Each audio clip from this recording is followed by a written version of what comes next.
Hi, welcome to the Triforce Podcast, where we talk about video games, we talk about movies, anime now, apparently. Yeah, we're fucking multimedia at this point. That alone is going to get us copyright. Watch the show. No. It's the Triforce. Oh, it's another GT evening, and this is the one I'm excited about because it's about Shadow Dragons and knowing that it's all Bulma's fault for the entirety of Dragon Ball Z, but it's fine. My God, what's up, Z? Hey, man. The evening draws dark. It draws close. It's shadowy. This very GT evening. Hazy, even. Yeah, I would say so, because we are talking about the all-important Shadow Dragon Saga. Yes. I wanted to launch directly into this because this is what GT is about. This, if you've watched nothing of GT, you know this. Sure, and I'm gonna actually hop in real quick. When you were like, "Hey, do you mind if we did GT, or do you want to do GT before we move on to Super?" And I was originally tentative to do so because it was not something I remembered terribly well. So then I went back and I looked at some of the episodes, and then I went, we get to talk about the Shadow Dragon Saga. Yes, of course we can do GT. This is it, man. This is what everybody remembers. And I was actually watching something earlier this week. It's called Super Dragon Ball Heroes. It's a... I heard that. I saw that. I peeped that, yeah. Yep, it's a promotional anime that's going on in Japan right now. And in the end of it, you get to see Super Saiyan Blue Goku fighting alongside Super Saiyan 4 Goku. And we get Super Saiyan 4 Broly. Yeah, man. Yeah, I spent a whole amount of time last night explaining why Goku isn't a child when he turns into Super Saiyan 4 to Abby. Isn't it weird? And they were like, I'm more confused than when we started. Listen, Abby, if you can hear me, it's like JoJo. I know you guys are delving into JoJo. Dragon Ball is a lot like JoJo. It will make sense in the context of the universe, but if you say it to somebody that doesn't know it, you sound like a crazy person on the L train. It's a time. It's a time. You have to sit down and invest in it. You just have to know the shit that happens in the Toriyama-verse. Yeah, and I had a good time reviewing the first couple episodes of this, with actual things to say. So let's start the GT evening show. By the way, I wanted to let you know before we start this, but with the first episode of the Shadow Dragon Saga, we actually see Shadow Shenron, and that's who comes out of the Dragon Balls. I wanted to let you know, Z, that for some reason, I feel like if you were to have created a wish-granting dragon in a D&D universe, this is it. This is the one that would have been created, and it would just fuck with everyone constantly. Wow, I think I lost him. Maybe he went to go make the dragon. We'll never know. So anyway, how's everybody doing out there? It's nice to talk to you. Just it's me, myself, and I right now. It doesn't have to be. Come on and hang out. We'll make a pot of coffee. We'll throw on Dragon Ball Z. We'll have a nice GT evening. Well, Z goes and makes those Dragon Balls. I don't know what happened to him. I really hope he comes back soon because I'm at the end of my improv rope. Hi, I'm Golden Murray. Welcome to the Triforce Podcast. Whoa, dude! Oh my God! Hey, what's up? I had no idea what was happening. Oh my God! You were talking and then you weren't talking, and I didn't know if it was a cue. Like I was supposed to hop in. I didn't hear you. So you just dropped out, so I just did this little bit. Oh my God! I literally have it all in on the recording. I'm like, okay, I'm gonna wait and see. I want to keep that in. That's fun. Yeah, you can keep in selections of it. You Hell yeah. If you want. We'll play with that. So you were saying that I would be Shadow Shenron? I feel like you would make Shadow Shenron and it would constantly harass your D&D party all the time. Like, I would love that. It would find a way to just follow your D&D party and just be like, hey fuckers, remember when you wished for this? Hey, remember when you wished for this? Guess what? Now you have to be wanting a campaign setting around this, brother. I'll tell you what. Oh, hell yeah. If you make a Dragon Ball Z D&D campaign, you better fucking call me day of. Yo, fly twice your walking speed? Let's go. Okay, all right. So my first note actually does have something to do with Shadow Shenron, and I think it might confirm your suspicions of my love for Shadow Shenron as we start Season 4 of Dragon Ball GT. The Shadow Dragon Saga from 1997 in the original OAD for the Japanese dub was June 11th, 1997. So that would come like days after the end of the last season. And that's very rare that they don't take a pause. Yeah, June 4th to June 11th, like 2 weeks. That's crazy. Yeah. And a week later in English, August 28th, 2004, in the English dub. Yeah. The episode 48, we've got The Shadow Dragons in the English dub. And in the alternate dub, a shocking surprise! Shenron is our enemy? Yeah, baby! This is what happens when you collect a set of things that are only meant to be collected once every, 100 years. This is what happens when you use them whenever you have to tie your fucking shoes. The new dragon turns out to be pure evil. He sucks up the Dragon Balls and then splits into 7 more dragons, which then fly away. Right. And my first note I have here is funny dragon smokes cigar. Yes. Yeah, I saw that. I was like, wow, they really made him a chain smoker. They really just made him like a dickhead. Like, it was amazing. I it was love really him. Good. He's like, oh yeah, sure, I'll grant your fucking wishes. Whatever. What do you want from me? And yeah, literally with the stogie. I was like, all right. And when he sucks up the Dragon Balls, and each kind of gets their own little Shenron Uber that splits into 7 degrees, the Shadow Shenrons that just sort of shoot out. And it gave me, I don't know if I'm going to make a reference that you might not understand. I'm sure you did, considering your age. I'm sure I will. It gave me Inuyasha vibes. Oh, absolutely.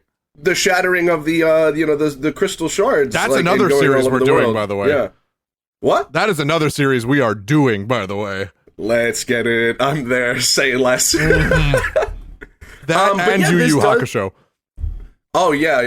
It's going to... I think we're going to become the Yu Yu Hakusho, actually. Yes, absolutely. But you're right. I think that this really does kind of get rid of the biggest crutch that they've had since the beginning. Yeah, it's like... I remember when old Kai was telling Bulma about it. He's just like, yeah, fucking... What do you mean they were supposed to be collected once every 100 years? That's why they split across the whole goddamn planet. Yeah, they're like, you used it to tie your shoelaces, for God's sake. Really? You use them every year. What did you think was gonna happen? Elder Kai explains that each time the Dragon Balls are used, they store an equal amount of negative energy to the wish being granted, and that energy takes 100 years to dissipate. Yeah. The reason that the balls scatter is because they're used to give them this time to release that negative energy. But because Bulma invented the Dragon Radar, they were able to find them very quickly and summon Shenron many times. Yup. So, you know what's actually interesting is if they had made a negative wish, the Dragon Balls would have actually been farther away from doing this. Because it would have been amazing. It's amazing. If they let fucking Garlic Jr. have his wish. They probably could have prevented this, actually. Or if fucking Emperor Pilaf used the regular Dragon Balls instead of the Black Star Dragon Balls, we wouldn't have been in this situation. Everything also, would have been what fine. The fuck Everything happened would have to been fine. What happened to the Black Star Dragon Balls? Here you go, GJ. Here you go, GJ. You just go ahead. You get this one, buddy. Oh, Oh my god. Hilarious. If the Lord Slug movie was canon, we wouldn't be here. That's Straight up. Wow. That's so true. Yeah, unfortunately it's not. However, all of those sorry, this overuse caused the balls to overload themselves with negative energy, and that energy spawned the Shadow Dragons. All of those present blame Bulma for this, which is so true. There was like a 40-second roast of Bulma for like 30 seconds. It was great. And she's like trying to be like, oh no, it's kind of like all our fault. No fucking way. It's not. No way. No, Bulma, this is decidedly your fault. I was telling this to Nicole yesterday. I was like, the entirety of the Frieza saga was Bulma's fault too. Correct. Because like, if she went when they killed Raditz, right? They killed Goku also. So they talked about bringing Goku back with the Dragon Balls. Classic. But he's just like, nah. Let me run Snake Way for y'all. Not even that. If Bulma had waited 15 minutes to get away from Raditz before saying anything about the Dragon Balls, Vegeta would have never come to Earth, and Frieza would have never found out about them. Agreed. Yeah, because Raditz would never have sent out the signal. He was just monitoring, like, Vegeta was just monitoring Raditz's comms, and that would have never happened. Stupid. However, Bulma quickly places the blame on Goku, stating that she would never have been able to find them without his help, which I think is a pretty decent point, actually. It's okay, but think about it. Yamcha can fly. Yamcha's pretty strong. Like, Tien is strong. Are you kidding me? Like, get the fuck out of here, Bulma. Like, just in a comparative sequence, sure. Yamcha, like, they could have. Yamcha can fly. All right, that's enough. That is enough. If he had, that's enough. Like, if Pan was the one to collect them, that's enough. You know, like, fucking hell, Bulma. Like, you have access to millions of dollars worth of equipment. Shut the hell up. Oh my god.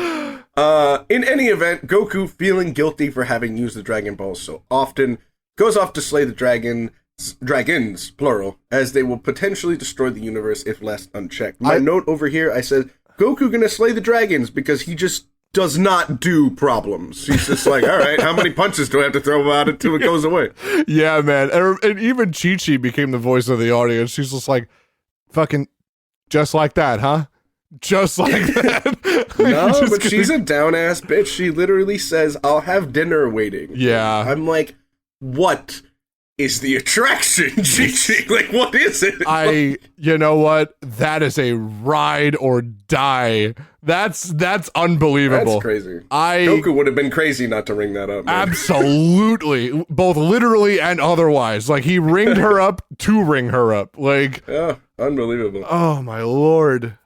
Goku follows the destructive path led by the dragons, and Pan follows him because Pan's just like... Because Pan's got literally the tails of this series. Has to be. Yeah. Yeah, no. And she's just like, well, you know, I'm here now, so whatever. And she's like, you're as stubborn as your grandma. I'm like, how is Chi-Chi stubborn, bro? She's literally lets you do anything you want, including being A, dead, B, a child, C, a negligent father. Yeah, pretty much. Chi-Chi is decidedly lax. Come on, dude. But we get a homie to return to us, bringing Giru along to use the dragon radar with them. It was so funny because Goku was sitting there like, oh, good, you brought Giru. Me and Giru can go figure it out. And Pan's like, no, I go with Giru. Giru won't go with me unless I go, right, Giru?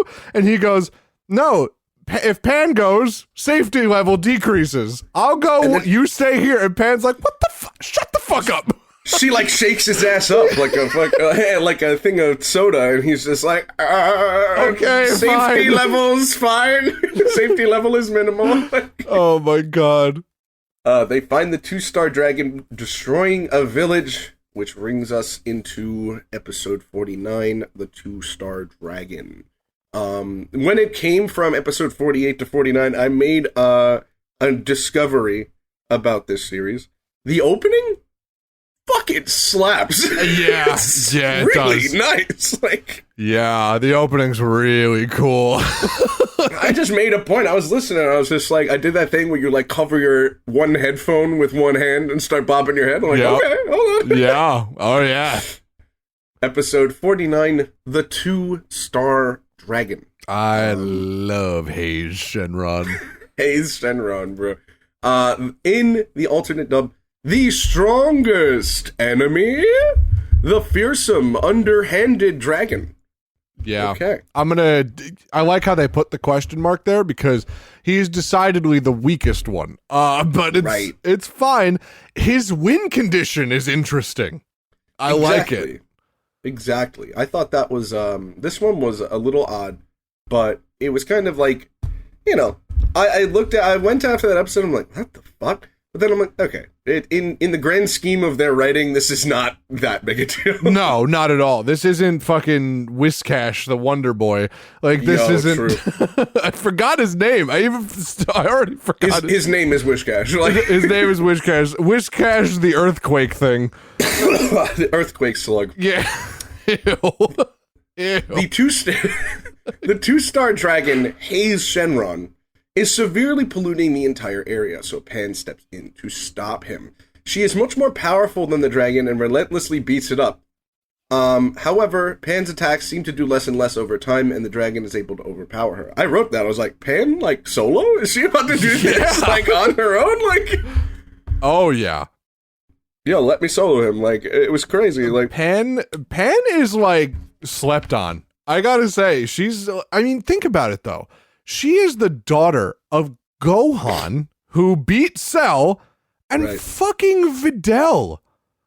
Like, she's, decidedly extremely powerful. right, and she was taught the power of flight by a Saiyan. Yes, so as was a Videl. human being, like not as a Saiyan. Like, So as a was human fucking being. Videl. Videl was taught to fly too. That's what that's who I'm talking about. Oh, I thought you meant Pan. Sorry, but No. Yeah. Pan's got Goku's blood, Hercule's blood, Videl's blood, and Gohan's blood. Get the fuck out of here. Are you out of your mind? And Bardock? Bardock's bloodline? Come the fuck on. Bardock, yes, sir. Goku tries to transform into a Super Saiyan and finds that he is unable to. The dragon explains that the pollution causes all living things to exponentially weaken, die, and decay over a short time. So cool. Yeah, this lack of access to the energy of the earth is why Pan's strength is gone and why Goku cannot power up. Yeah, it's such a cool win condition. I like that a lot. He's not necessarily powerful. He just brings everyone down to his level. True, very true. I think that this character was very much like we were like, okay, it's the first dragon. Of course, they're gonna solo it, like no problem. Like it's like the tutorial boss. Yeah. But no, it's not the case. It's like it's not getting any stronger. Pan and Goku were just getting weaker. So that was pretty cool. I enjoyed that. Yeah, it's different. It's totally different than the way that they usually get, battles done. The enemy's like, oh, I have this weird, strange power. Nope. Right up front, you walked right into it. The second you encountered it, it was like, it was over. Oh, and now God. they do this thing, which I noticed that they do over the next, at least the next episode, and probably the rest of the episodes as well. But these things are literal Dragon Balls, I wrote down. Like, they are legitimately dragons that formed with the Dragon Balls, like, on their bodies or in their person somewhere. Yeah, it's like they got those Shadow Dragon Balls on them. It's so cool. And not only that, they have their own backstory, which relates to each of the wishes that they've made. It's so cool. We get that. I said it earlier in the series that they wanted Dragon Ball back so bad. This is how we're getting that little touch of Dragon Ball back. They're hunting for the Dragon Balls, but they're literally fighting the Dragon Balls. I think that's so cool. Right. And Abby is a big Dragon Ball fan, so when they cut in with old clips and stuff, they're like, oh yeah, I remember that. But if you remember this, then you'll remember how we get Hey Shenron. He also reveals that he was created when Goku wished to revive Bora, father of his old friend Upa from Dragon Ball, after he was killed by. Hold on, let me just reach into your memory banks real quick, folks. Mercenary Tao. Horrifying Goku with the fact that he is indeed responsible for the creation of the Shadow Dragons. Yeah, man. That's so crazy. It's like, hey, remember when you did this? Surprise, motherfucker! Like, oh yeah, baby. I really like that. It's really cool, and we get to see stuff from Z as well, and it's just it's so cool. I love it. Sorry, I was getting some coffee. The dragon beats them up and then throws them into the lake. Giru, who, oh, by the way, the lake is poisonous. So, like, they're making a big deal. This guy's kind of like Captain Pollution from Captain Planet. He is. Everything's gross. Like, Giru, who is unaffected by the poison lake due to being a robot, goes underwater and manages to pull them into an uninfected part of the lake. Always get yourself a robot friend. Yeah. Look at your Roomba. High five your Roomba today. Get yourself a robot friend. High five your Roomba. Absolutely right. 100%. Just fucking give that thing in the grocery store a hug. You know what I'm talking about? Marty, tell Marty. It'll stop moving, but tell Marty that he's doing a good job. Yours is Marty? Yeah. Isn't that Ours funny? is Billy. Ours is Billy. Yeah, close to us. I love that. There is a spring here that is feeding in pure water from underground, keeping the area clean, which, like, kind of felt like just write it out for me, but, like, whatever. Who cares? This is like the Dragon Ball Z equivalent of Draw the Out in Yu-Gi-Oh! Like, that was... Stop! True. Yep, so Goku blasts the hole. Now, that's the hole that is feeding pure water in from underground, flooding the lake with clean water. Their powers rejuvenated. Goku and Pan destroy the dragon quickly before his pollution has enough time to take effect and claim the 2-star Dragon Ball, which reverts from its cracked shadow form into its original orange and red form. Yeah, it's really cool, and it's nice and clean. It's not cracked anymore. Like, hell yeah. They're literally doing They're doing Dragon Ball the way Dragon Ball Z would have done it. And I love that. You know what? That's not a horrible point. I'm not, you know what? How about that? Yeah. I like that. So, that's the first. So that means we have 7 Dragon Balls? Or there's 6 Dragon Balls? There's, right, okay. Alright, cool. So there's a few more left. And we're going into episode 50, which is the 5-star dragon. In the English dub, and in the alternate dub, down goes Seiya power, Electro Dragon Wu Jinglong. Yeah, this one was cool. You know what, man? I love an electric kind of boss. I think they're very cool. They're very slept on. Electric types used to be my favorite Pokemon because until I realized they were mostly garbage. But electric types and poison types are my favorite, which is why these two are my favorite. I'd like to play Ultimate Conductor Tyranno in Attack. UCT? This is literally UCT going around a city, stomping around and making it a nightmare. Like electricity, yeah. I was like, oh, okay. Goku, Pan, and Giru go to a nearby city to get something to drink. Yeah, Pan's like, I'm thirsty, we're stopping. And I'm like, okay, whatever. Yep. To be fair, so Goku He's like, Goku would have done it too. Goku would have fucking done it too, except it would have been an all-you-can-eat buffet. True. But they find all of its inhabitants are nowhere to be seen, which is not entirely true, because in order for them to figure that out, these two random elderly people are like, we're headed out of town. Here's a drink. Here's also the exposition of what happened.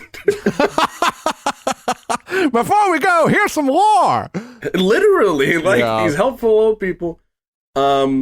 they find some weird electric slime and figuring out that the 5-star dragon Rage Shenron is controlling the slime. Ugh.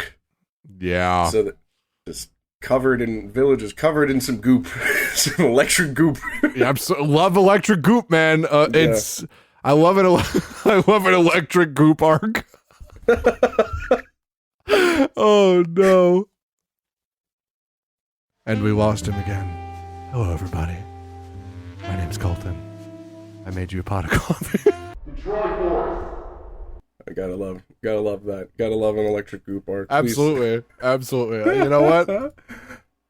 Whew. Okay, so, we've got, I really hope. I'm sorry to cut you off, but my God, I would love it if a show actually legitimately had an electric goop arc. We're about to look out for it. Yeah. We're about to see if we can find any other media with an electric goop arc. Like, it's dedicated to electric goop only. I don't know what even that would be. But like, I'm entering my electric goop era. After revealing that he was created when Master Roshi. Yeah. I'm putting that on Instagram today. I'm entering my electric goop arc. I'm crying. So I'm legitimately crying. I just have to like take a picture of myself in a bath of like aloe gel. No, like a really good picture. Like a really good picture of me in a bath of aloe gel holding a toaster. I'm entering my electric goop arc. I'm crying. Oh my God. After revealing that he was created when Master Roshi and Bulma wished to revive Goku when Vegeta and Nappa originally came to Earth, he gathers the slime and becomes gigantic. So it was all over the town, and then he's kind of calling it back to himself and becomes real big. Yeah. Real big. Yeah. He kind of looks like a weird pterodactyl, you know? Yeah, I think so. Kind of like some sort of like weird like Kappa looking ass. That's what I was gonna say. That's also what I was gonna say. He looks very Kappa-y. I like how the Shenrons kind of look like what they're supposed to be doing. Like Hayes Shenron kind of looked froggy, you know? Right. Sure. Yeah. Agreed. I like that. Yeah. They like each have their own function and their own power, and so of course they're gonna have different designs. You know, it would be weird if we fought a whole cadre of same-looking dragons. Yeah, right. So, the deal is that Goku transforms into Super Saiyan 4 and tries to blast the dragon, but the slime bounces his attack back at him. So, this is actually really cool because, Goku and Pan are getting notably washed by this thing. Yeah. And Goku gets knocked into like a window of a building, and he says something and like is like, I'm about to destroy you or something like that, whatever. And you just hear the adult voice of Goku go, "You're about to find out." And I'm like, oh shit. Oh shit. Baby. It's chilling. It is so chilling watching Super Saiyan 4 Goku just be a thing. You know what I mean? Like, I fucking love him. I love him so much. Homie was hard as fuck. Absolutely. I literally have 2 of his next lines written down. Like he's so good. Why can't Goku be that all the time? I'm thinking it's got to be like an 8 Gates Rock Lee situation. Like, it probably puts a lot of strain on him, I would imagine. But I don't know, because it's really strange the way they explain it, because Super Saiyan 4 is like Super Saiyan 3 but refined. Does that make sense? It's like a little bit. Super Saiyan 3 is like do you remember that there was like that weird in between Super Saiyan and Super Saiyan 2? When we were talking about the Cell Saga, where like he was like super strong, but he was bulky and couldn't move. Right, I care to forget about it, but yes, I remember. It's weird. But like there's different levels and different quirks to these forms. Like Super Saiyan 3 is about the same strength as Super Saiyan 4, but it's unstable and it's very unstable. Super Saiyan 4 is more streamlined and you can get more out of it. You know, you can sustain it for longer. Yeah, man. It's like kind of like that explanation in Jujutsu Kaisen where they're like, okay, like cursed power gives you the ability to crush a soda can, but cursed energy or cursed technique allows you to like twist it and like make it into like a defined shape. So yeah, I get it. That makes sense. It's cool. Yeah, and he's so hard because this guy, the dragon, shocks him with energy, and he goes, "Oh, I was kind of cold. Thanks for warming me up." And I was like, "Oh, excuse me? Okay, oh, sir. Okay, all right now." Yeah. And he's like, after that, like they're fighting, and he's just like, I don't really have much time to waste, so I'll have to conclude our quality time together. I'm like, I'm gonna use this for D&D villains. What are you doing right now? Like, yeah, just go back and watch all of Super Saiyan 4, and you are gonna get so many good lines. Also, honestly, Kid Goku's got some good lines too. Agreed. The dragon traps Goku and Pan in the slime, which begins to electrocute them. However, this guy fucked up more than like most anime villains I've ever seen in my life. He gathers too much slime and gets too big. That'll happen. When it begins to rain, the dragon I think I lost you again. Hold on. No. Yeah. The fuck? I lost you a little bit. Am I back? Yeah, you're back. Oh my god. Yeah, no, I was just gonna say, I don't even remember what I was saying. You said that he fucked up and he absorbed too much power. Right. It begins to rain, causing the dragon to short circuit and explode. Yeah.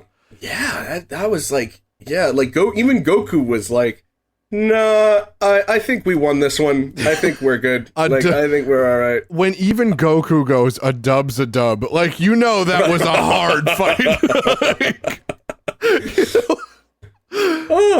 So Raid Shenron tricks Pan by quote-unquote admitting defeat, and when she tries to claim the Dragon Ball from his stomach, Raid Shenron tries to trap her, but she gets out of the way. Goku then destroys him by using a normal Kamehameha wave, and Goku and Pan claim the 5-star ball, which leads to maybe one of my favorite sections of my notes so far. 3 bullets, right after the other, defeated by rain. Oh shit, maybe not.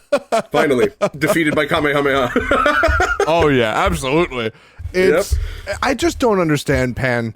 I don't get it. I get she's a kid. You know, that's right. I understand that. But the problem is, what villain have you fought so far that has admitted defeat honestly? I don't know. But I will say this, to your point. Like, I think that Pan probably, just like when we were talking about the Punnett square of Goku and Chi-Chi and creating Gohan and Goten. True. I think that Pan just managed to grab all of the, like, impetuousness, no, that's the wrong word, like, all of the impulsiveness of both of her parents. I think that, like, both Gohan and Videl have both had moves where we're like, why? What are you doing? Gohan like, especially, yeah. Gohan. But at the same time, like, you know. I love Gohan to death, but man, did he have like 7 different opportunities to kill Cell before he did. Like, right. Just, my God. So, yeah, I think that Pan just managed to grab kind of like exactly who both of her parents were at that age, and that's what we should be concerned about, I think. Yeah, true. Very true. All right. Episode 51. Episode 51, The 6-Star Dragon, in the English dub, and in the alternate dub. Liu Jinglong, find the big tornado attack's weak point. Oh, I love this dragon. Yeah, interesting stuff. I love this one. Goku, Pan, and Giru find the 6-Star Dragon, Oceanus Shenron, in a fishing village. Ironically, not the water one. Or Ironically, AF. I was just about to say that. Yeah, Haze Shenron, not the water one. Haze Shenron, not like the... I expected him to be like the poison gas one. Like, but like he took up residence in a lake. Rage Shenron, I was expecting like, rage mode, like the lightning fuels my rampage, but no, he's like, actually, I'm going to try to outsmart you. So, interesting names, interesting naming conventions here, for sure. She reveals, female dragon, that she was created by the very first wish that Goku and company ever made in the Dragon Ball series, which was wished for by that piggy boy, Oolong. Oolong wishing... Oolong wishing for a pair of underwear in order to thwart Emperor Pilaf. Oh, Oolong. I would have brought Oolong. I would have been like, all right, Oceana Shenron, just hold up. I would have flown home, grabbed his ass, and brought him there and been like, do what you will. Sit here, you pork chop bastard. You're coming with me. Absolutely.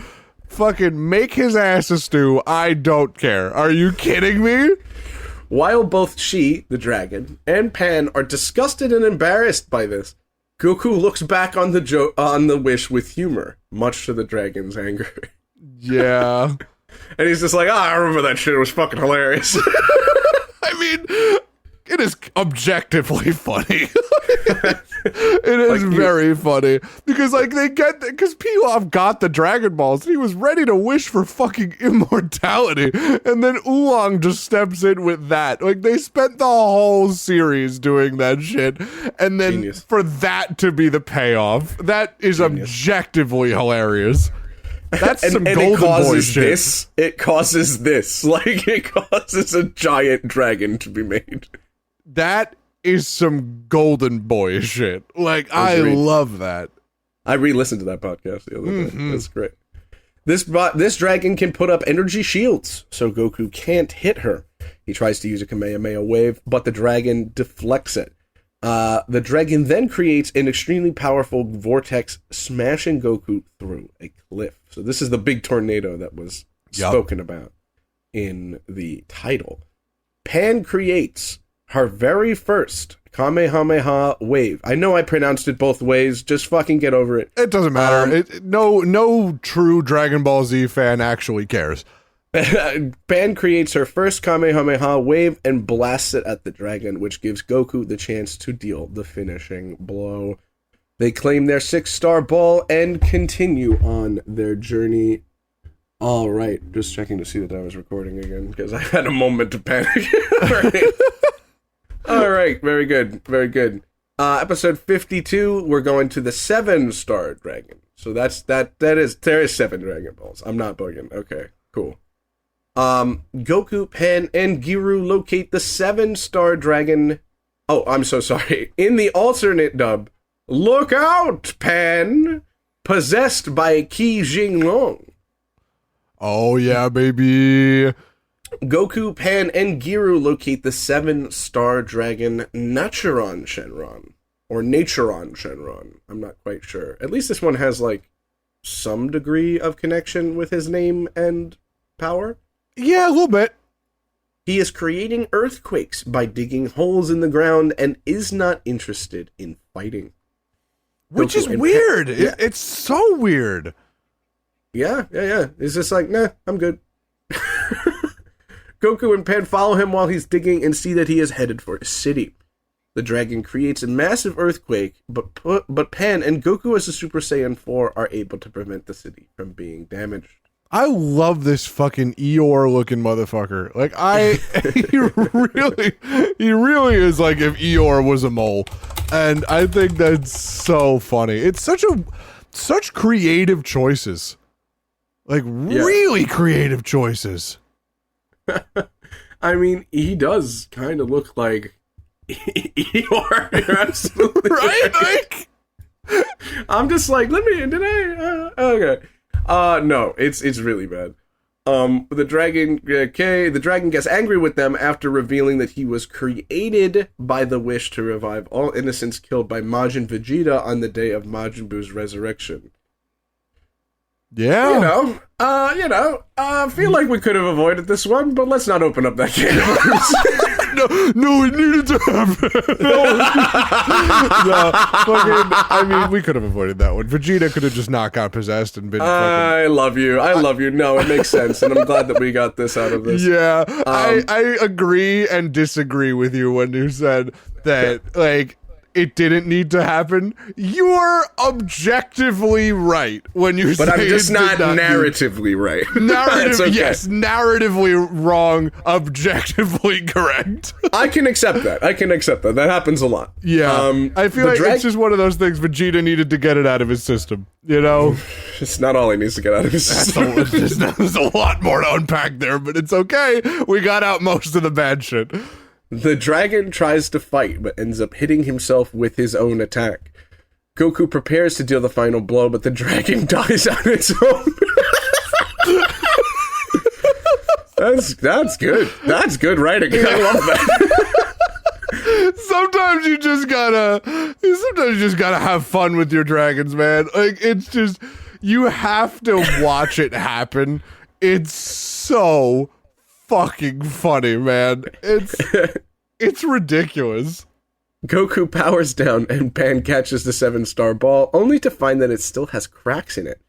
The ball begins to glow and Pan gets sucked into it. Oh my god. Yeah. The dragon reveals that he uses a host's body to form his own. He was using a mole's body, which is why he is so weak, but now that he is using Pan's body, he is far more powerful. He wants to get Super Saiyan 4 Goku's body, but Goku refuses to power up. He said that he'll fight the dragon if he releases Pan. Oh, Whew. yeah. Isn't that cool? Yeah, I mean, here we are again with another body-snatching villain.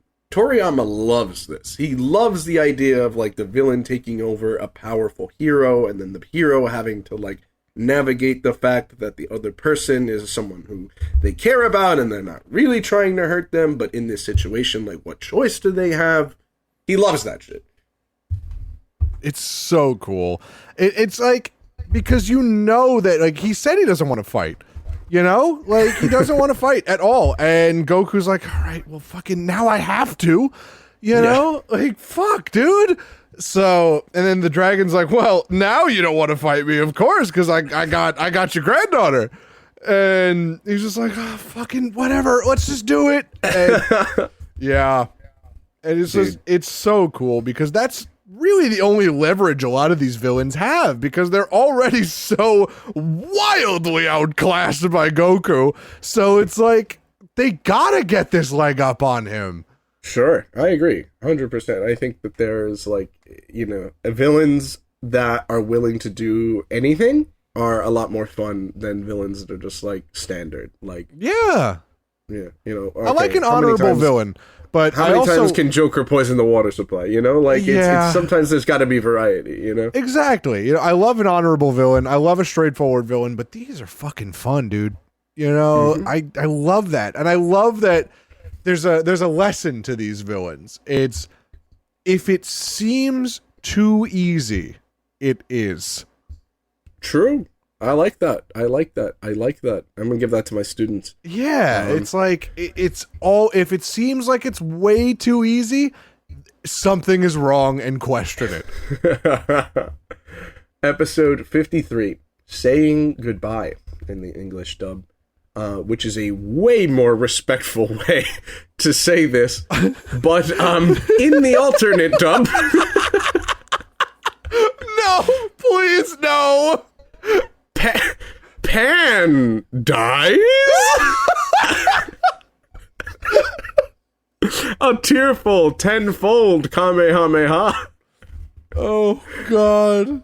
The 7-star dragon begins destroying the city. Inside of him, Pan cannot take the sight of this destruction, so she telepathically pleads with Goku to fight. Goku realizes that it is the right thing to do, so he reluctantly transforms into Super Saiyan 4, which he was so against a second ago, right? He was not going to do it, and then Pan's just like, no, do it! And he's like, but Super Saiyan 4? Like, yeah. Because, like, you know, you have to do a split-second decision, you know, where Agreed. it's just, man, you have to. It's just so crazy. Like, right. That's your granddaughter, man. You know, and you have to kill her to stop this. Yeah, you guys are going to be able to grow up side by side. You know, it's going to be great. Yeah, that's also a very strange statement. Like, yeah, it is very strange. Me and my grandpa, we grew up together. Okay, ma'am, this is a Chili's. Like, just can we? Literally. Intending to kill the dragon along with Pan, Goku hits the dragon with a Kamehameha wave. Crazy! Yeah. He's literally gonna kill Pan, and like he's gonna be like, whatever, I can just wish on the dragon balls. Oh no. Yeah. Yeah. Yup. The dust clears and the dragon is still alive. It seems as though Goku was not able to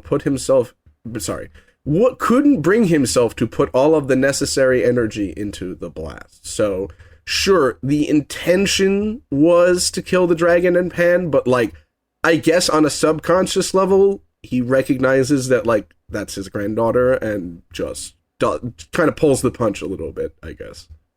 Yeah, I mean, he tries to do everything to save Pan. It's sad, man. It's very, very sad. Like, because now it's the finality. You know, now they don't have the Dragon Balls to rely on. True. Like, and Very even true. after this, now they're going to be so much more careful with them because it's like, this could just very well happen again. And who's to say that the wishes that are going to be made from here on aren't going to be more intense? And that means the next time it happens, the dragons are going to be that much stronger. Much more powerful, yeah. Yeah. It's totally true. The dragon turns the side of the fight and appears to knock Goku out. He mockingly, quote-unquote, grants Goku's wish, a little bit of wordplay there, Oh, yeah. by letting him see Pan one last time. The dragon pushes Pan halfway out of his body, and Goku grabs her, faking that he had been knocked out, and pulls her out of the dragon. The dragon, of course, without Pan's body, regresses to his normal form. Goku destroys him, they claim the 7-star ball, and continue their journey. Yeah. Absolutely. Yeah, Toriyama also likes this, the thing losing power and then regressing into its base form. Jesus Christ. Yeah, man. It's like, it's so cool. I love that. These are also very Dragon Ball-y villains. You know, like Agreed. These are very like quirky, weird, magic-y villains. And I really like that. I love this. I love this arc so much. I don't even know what to say. You know, I just adore this arc so much. Yeah, this is the one. I feel like, obviously, if you see from the other episodes that we've done on GT, it can be tough to, like, get into. But I think at least by the Super Android 17 saga, you should be in, you know, even well before then. Why don't we do these last two, 54, 55, and then call it a GT evening, shall we? Absolutely. All right. Episode 54, the 4-star dragon. In the English dub, and in the alternate dub, 6,000 degrees Celsius power? No, sorry, that's an exclamation point. 6,000 degrees Celsius power! The warrior of the sun. Oh, yeah, buddy.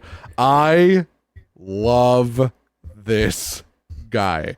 Now, This is where it gets, like, all right, these dragons up until now were the warm-ups. You know, no pun intended. Agreed. This is the warm-up. Like, Haze Shenron, yeah, sure, great, whatever. Oceania Shenron, great, whatever. Naturia Shenron, cool.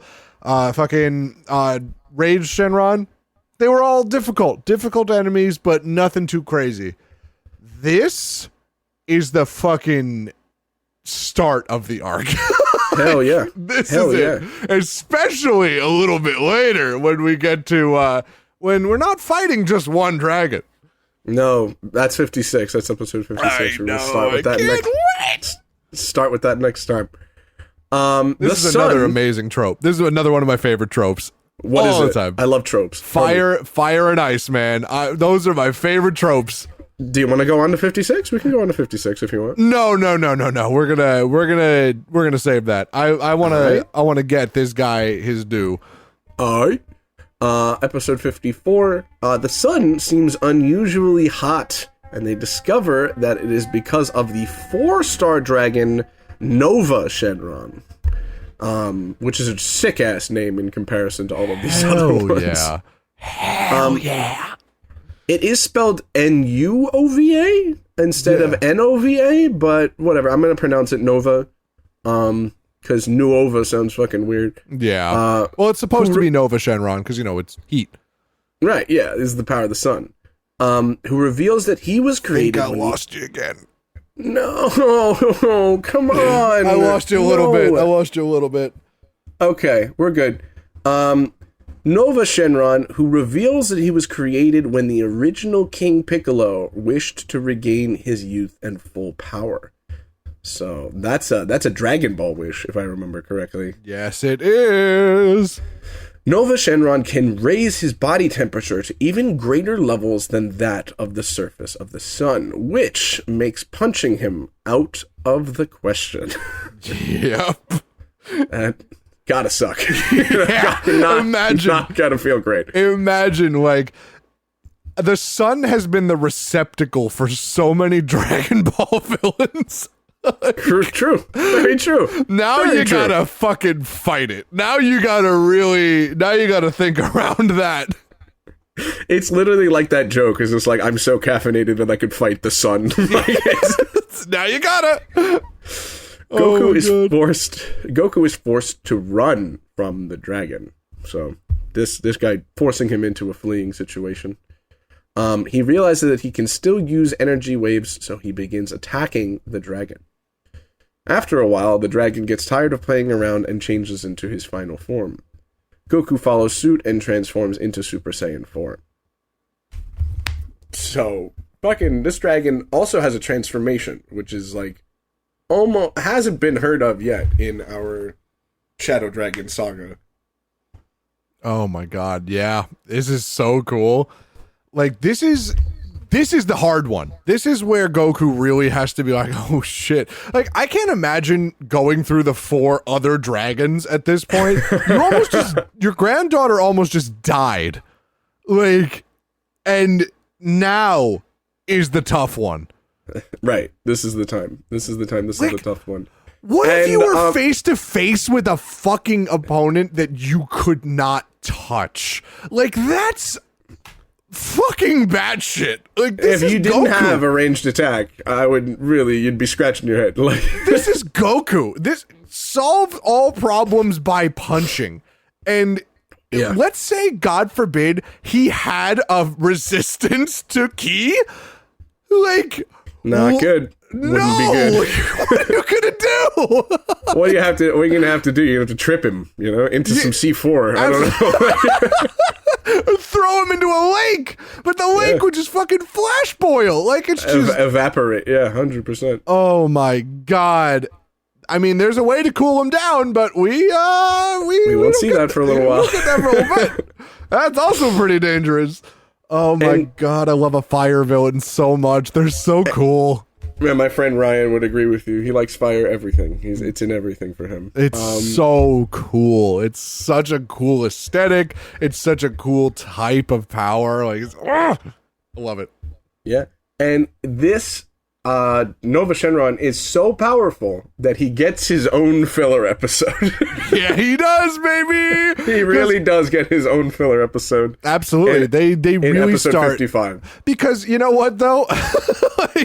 I love Nova Shenron, and I love the next ones coming up. But who the fuck wanted a Haze Shenron filler episode? I don't know. But this is decidedly a filler episode in which we kind of deal with a certain other Saiyan that has been pretty much benched for most of GT. I wouldn't say that, but like, you know, hasn't played as big of a role as he did in Z. A good portion of it, like, you know, was a villain for a little while, but it's fine. Episode 55, The Heart of the Prince, in the English dub, or in the alternate dub. Bulma's on the job. The Vegeta remodeling plan. Oh my god. Sounds like he's a house. We're going to put the kitchen over there. I think we're going to... I love Vegeta on, what, it was like home remodeling? I forgot the name of the show. It's like, Home Improvement, like the A&E channel? Vegeta just going, Goku is definitely the annoying neighbor, 100%. But, yeah, you're gonna love this block. Everybody recycles Every time. Instead of tool time, it's fool time, because Vegeta says it all the time. Fools. Oh god. Vegeta tries to leave for the fight to join Goku and the others, but Bulma convinces him to stay. Probably the only person who could do that. She says that she is working on something that will help him. While she's preparing the device, Vegeta reminisces about Goku in the past. Everything from their first fight when he was once evil, though he was still good in the present, to Goku's fight with Frieza when he first transformed into a Super Saiyan, to their fight when he was Majin Vegeta, half evil, half good, and to their fight with Kid Buu. So Vegeta is just reminding himself of every time Goku and he either fought each other or fought side by side. Yeah. And I think Vegeta, I kind of really love Vegeta in GT. As goofy as he looks, you know, like... He do be looking goofy, too. Why'd he cut his hair? I don't know. Why does Krillin have a mustache? I don't understand anything that's going on. I don't get it. He has a full mustache. Like, I don't get it.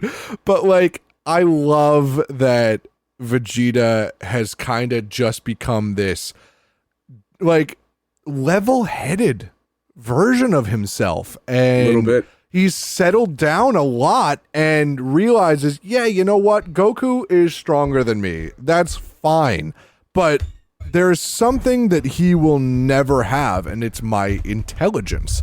You know, I'm definitely the tactician of our group by far. Yeah, that is true. I think it's so cool that Vegeta was able to push past his shitty petty violence, you know. Absolutely. Like, it is very funny, like, because he's still Vegeta, you know. He's still like, you know, in the Baby Saga when Gohan and Goten were fighting alongside of him. Also, can I just say that I love the fucking bromance between Gohan and Vegeta? Like, yeah, that's true. I love it. Like, I love how they are homies. Like, Vegeta has so much respect for Gohan. I love it. I mean, it's like your son's best friend. It's like kind of like my relationship to your dad. Like, you know, yeah, like it's like I love that though. And like, he's so much nicer to Gohan than he is to Goku. Because he deserves it. He sees him as an intellectual equal. So, oh my god! And then he's just like, in the Baby Saga, he's just like, you know, if you kill Gohan, and like, if you kill them, you're gonna be killing your friend's sons. And he goes, and what makes you think I have a problem with that? And just exactly, that's Vegeta. That's just the most Vegeta line I've ever heard in my life. If I don't want to kill you, I don't respect you. Yes, exactly. Exactly. If I don't want to fight you to the death, then you mean nothing to me. Bulma then explains how Goku became Super Saiyan 4 in the fight against Baby on the Tuffle planet. Goku looked at the Earth from the Tuffle planet as if it were a full moon and transformed into a golden great ape because the Blutz waves he absorbed... You're not wrong. The Blutz waves that he absorbed were naturally being created by the Earth in the same way as if... Hold on, let me get that one more time. Were naturally being created by the Earth in the same way as if they only reflected from the moon. So, it seems to me, from what I'm seeing here, maybe you can correct me, the Earth and the moon are kind of in this Blutz wave feedback loop where one is putting blood waves into the other and the other is kind of playing catch with it. It's like the Earth and the Moon with sunlight. You know, the sunlight that is reflected off the Earth is what you see on the Moon for a lot of the time, and then it's the other way around. It's the Earth getting the moon. The moonlight is sunlight being reflected off the Moon. Yep. So since Vegeta is already conscious of himself as a regular great ape, theoretically, he just needs to be bombarded with blood waves to make the transformation to Super Saiyan Great Ape, and then he can become a Super Saiyan 4. Which is weird because, as we have already understood, Vegeta can't even do Super Saiyan 3. Another snag we're running into. So, which is very strange that we can just skip over Super Saiyan 3, go right from Super Saiyan 2 to Super Saiyan 4, which also kind of presents its own Super Saiyan tree. Oh, like it's weird. It's so weird. Wait, did you say 3 or tree? Think I lost you again. Just hanging around. Just hanging around. Da, da, da, da, da. Da, da, da, da, da, da. Da, da, da, da, da. Da, da, da, da, da. Da, da, da, da, da. Da, da, da, da, da. Meow, down. Da, da, da, da, da, da. Da, da,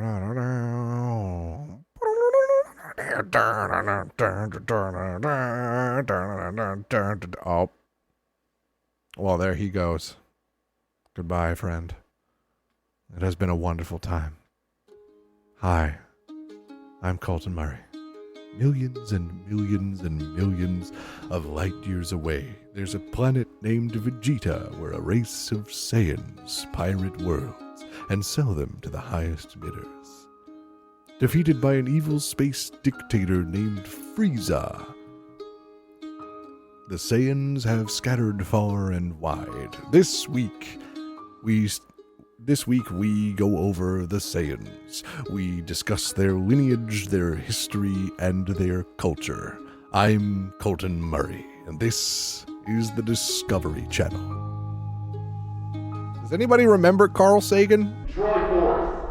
Do not know why I launched into a Carl Sagan bit, but it's okay. Imagine if you will. Well, I'm just Imagine if you will, millions and millions of ideas. I'm dying, actually. You should keep that. You should Absolutely. keep that. It's recorded. I'm definitely doing it. I'm so sorry, everyone at home. I'm having some Wi-Fi trouble.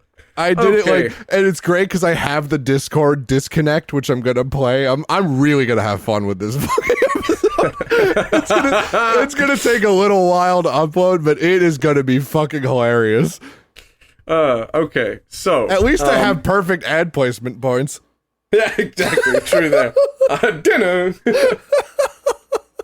All right. So Pan helped Goku become conscious of himself, and this made him transform again into the Super Saiyan 4 stage. So as a great ape, he wasn't aware that he was Goku. Yeah. So when Pan made him conscious of himself by famously showing him the picture from the Saiyan beach outing,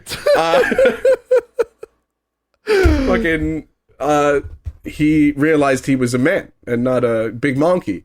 I mean, you can be both. As you clearly have been demonstrating for almost 30 years now, yeah. Since Vegeta is already conscious of himself as a regular great ape, theoretically, he just needs to be bombarded with blood waves to make the transformation into the Super Saiyan Great Ape, and then he can become a Super Saiyan 4. That is very true, because I forgot that the only time Goku was a great ape was when he was a child, and Saiyan children are not aware of themselves when they're like that. The Saiyan adults are. You just think you're a person. Yeah, so like Vegeta was whole ass aware of himself when he was fighting Goku like that. Very true. And so Bulma was like, look, I think we could do this to just fucking skip over Super Saiyan 3. We don't need to even worry about that shit. Yeah, I can't believe Vegeta cutting corners out here. I can't believe it. Vegeta out here doing the spark notes on Super Saiyan 4. Vegeta doing the fucking creatine equivalent of Saiyan transformation. Wow. Just juicing with these blood swains. Bulma hypothesizes that Vegeta did not transform into a Super Saiyan 4 while Baby was possessing him as a Super Saiyan Great Ape because Vegeta wasn't conscious to do so. So, yeah, I guess it probably takes a good degree of self-awareness, and he had no awareness because his body was being taken over. Yeah, and also Baby didn't know how to fucking do that. Yeah, sure. Didn't come with an instruction manual. Just No. came with great hair. Absolutely. That's it. He did have great hair. So he's just like, Bulma's like, fuck it, why not? What's the worst that can happen, really? Like, you get too strong? Oh no. Like, Bulma really out here causing literally all the problems. yeah, Goku doesn't do problems, but Bulma is problems. Like, Bulma is like, that's her whole thing, is like, oh, there's a problem, let me fix it. Hold on. Without a doubt. To create these blood waves, Bulma has created a mobile version of the machine that she built for Baby, which, as we'll remember from our previous episodes, the Bloodwave generator. So she built a tiny, more mobile version of a Bloodwave generator that she built for Baby on the Tuffle planet when she was possessed by one of Baby's parasitic offspring.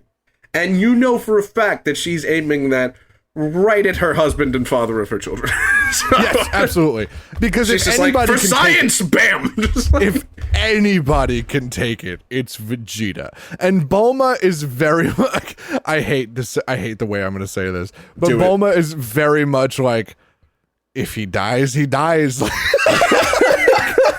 It's not like he's around much anyway. I already have my son. Don't worry about it. I got my son and my daughter. You know, like, it's fine. I have one Saiyan that gives a shit about me. Trunks. Oh God. Bulma just crying at the funeral. It was a horrible accident. Vegeta just comes back to life through sheer force of fucking will. Oh Yeah. God.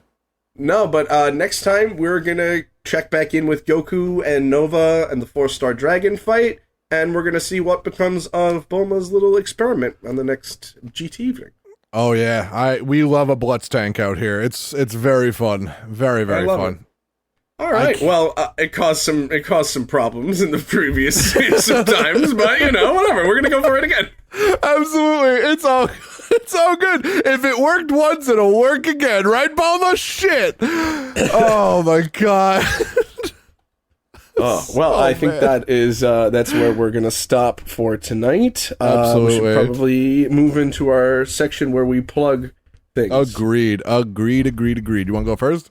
I don't have much to plug other than obviously go to Z-Form Arts on Instagram. Haven't posted them a lot recently, but if you want a commission, please just slide into the DMs at any time. Absolutely. However, I will admit that I am a new father of a PS5. Dude, I had like a fucking, like, do you know when like you get a piece of information and immediately your body reacts? Like, Yes. Before you said of a PS5, I was like, what? No, was that's like, what I'm when? doing. That's what I'll be doing on Monday when I go back to work. I'll be like, I'm a new father of a PS5. You know. So I've been trying to stream from there, but I'm actually encountering a whole lot of difficulties. But if you'd like to, I'm hoping to I said I was going to stream during the summer. Didn't really happen. So if you're willing to stick around for me during the school year, you can follow me on Twitch at Uneasy. That's UNEASZEE. All right. I mean, I can try and help you out with that. I think I have Please. a way of I can certainly try to at least get you an overlay. So I need help, man. I need help. all good.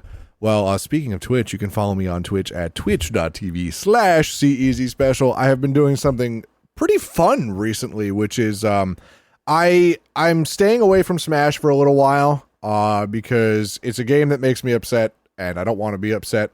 So I'm like doing more Yu-Gi-Oh stuff. I'm doing more variety streaming. I am having a lot of fun with my N64 series, with my GameCube series now too.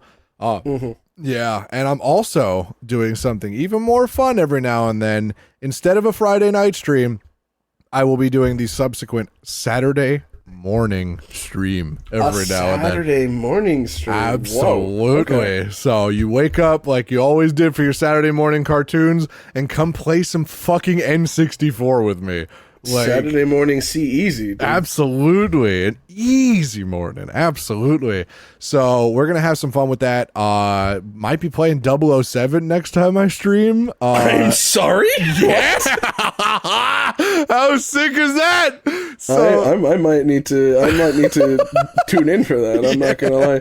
I have been absolutely dying to play 007 Nightfire, so I'm like, I need to play it again. It's such a bad game and it's so much fun. Right. But, and you can also we're gonna plug somebody who's not quite here. Yes. You can follow the Mystic Rain on Twitch. Yes. Check out their streams as well. they're doing Kingdom Hearts to the surprise of everybody. But I'm sorry, but go check them out. They're a lot of fun, and they've been the saving grace of my overnight shifts, I'll tell you. So very, very fun. So thank you guys for tuning in. I can't fucking wait for our next GT evening. I love what's coming. I'm so excited. Round out the Shadow Dragon Saga on the next time, and until the next time, see you later. Hell yeah.